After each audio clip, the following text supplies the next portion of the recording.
مونږ که یو چا ته 15 روپۍ ورکو یا یو ورځ ډوډۍ ورکو بیا سترګې ورباندې رابرګوو نمک حرام یا زما ډوډۍ دې یره شوه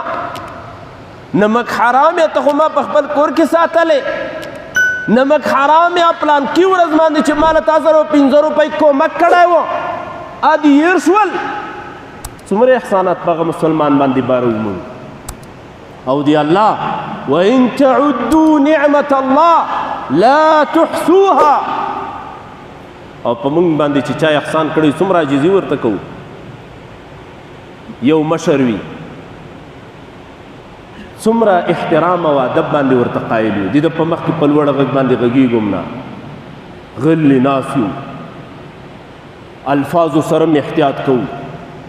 د خپل بدن له حرکاتو او سکناتو سره م احتیاط کوو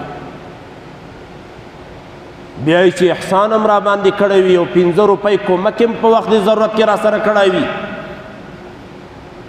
څومره په قدردانۍ باندې مونږ ورته قایل یو مونږ د الله په حضور کې درېږو دغه لمانځه کې د الله سره خبرې کوو خو سبحان الله زمونږ لمنځونه تاسې وګورئ څنګه لمنځونه دي زمونږ د کامل مسلمان لمونځ دا دی چې په دې کې به خشوع عاجزي الله ته موجوده وي دې کې به حرکات و سکنات نه وي دې کې به د ظاهري بدن هم آرام وي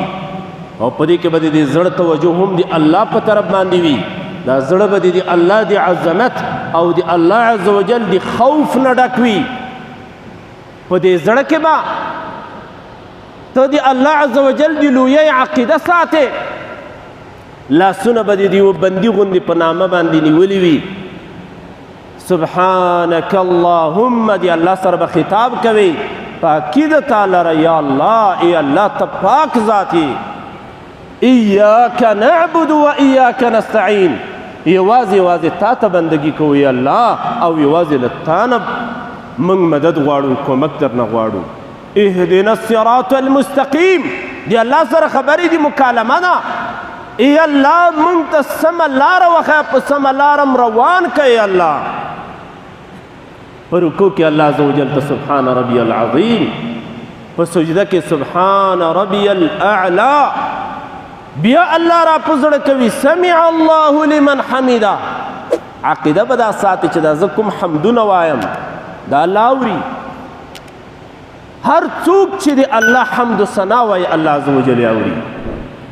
دا د کامل مسلمان صفت ده راځئ اوس په خپل ټټر کې وګورو چې موږ داسې لمونځ الله ته ادا کړی ده کله م په لمانځه کې الله ته ژړلی دي کله م الله ته توجه کړې ده